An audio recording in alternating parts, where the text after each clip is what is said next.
kusema kwamba niko hapa katika police station ya Eldama Ravine. Nililetwa hapa jana saa 6 usiku na nimekaa hapa hadi leo asubuhi. Sijaambiwa kosa ambalo nimefanya. Hakuna mtu ameniongelesha, walinishika wakanitupa kwenye cell. Lakini ningependa kwanza kabisa kabla niseme chochote kushukuru wakaazi wa Eldama Ravine. Hasa vijana wa Eldama Ravine. Wamekesha na mimi hapa usiku nzima na wamehakikisha kwamba nimetolewa bila kuumizwa. Ningependa kusema kwamba sikujua nitapata mapenzi kama hii hapa Eldama Ravine. Wakati niliwekwa kwenye boot ya Subaru nikapelekwa huko ndani, kule ndani nikaona signboard imeandikwa hapa Eldama Ravine, nikajua sasa mimi kwisha. Lakini nashukuru sana kwa sababu hii vita ambayo tunapigana ni vita ambayo inasaidia Wakenya wote. Mimi nimeandika mchezo wa kuigiza ambao unaitwa Echoes of War. Mchezo huo unaonyesha tu kwamba zile shida ambazo Gen Z wanapitia katika Kenya yetu.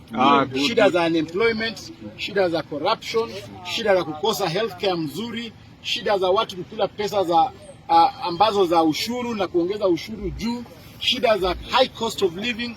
Nilisema kwamba mnajua vizuri sana nilifanya kazi na Rais William Ruto na tukatengeneza serikali. Wakati tulikosana kimawazo, nilisema mimi sitakuwa kama wanasiasa wengine waende kwenye podium waanze kutukanana. Hapana, nitatumia talanta yangu kuexpress yale ambayo yako moyoni mwangu. So nimeandika mchezo huo, na bahati mbaya ni kwamba wamekataza wasichana hao kuperform katika nationals. Mimi ningependa kusema kwamba kwanza nasherekea wale wasichana wa Butere Girls. Wale wasichana hao ni mashujaa. Hao ni mashujaa kwa sababu wamejionyesha kwamba hao ni wazalendo wa Kenya. Wamekuwa tayari kupigania wa Kenya, wamekuwa tayari kuonyesha mchezo wao, na leo vile wamepelekwa kwa kwenye stage na mapolisi na bunduki, wamesema kwamba ile play ambayo wataperform leo peke yake ni ile national anthem. Hiyo ni ishara ya uzalendo katika nyoyo za hao wasichana. Ningependa kuwasherehekea na kuhakikishia Wakenya kwamba mchezo huu Echoes of War utafanywa. Kama utafanywa na wasichana wa Butere ni sawa, na kama hautafanywa na wasichana wa Butere, tutatembea Kenya nzima, tutafute wale watu raia wa kawaida. Tutakuja hapa Eldama Ravine, mtupatie actors wakubwa na wazuri, na waga nyinyi wenyewe mfanye hiyo mchezo, na tutahakikisha William Ruto mpaka ataona hii mchezo kabisa. Mpaka ataona. Lazima aone. Mnataka aone ama sione?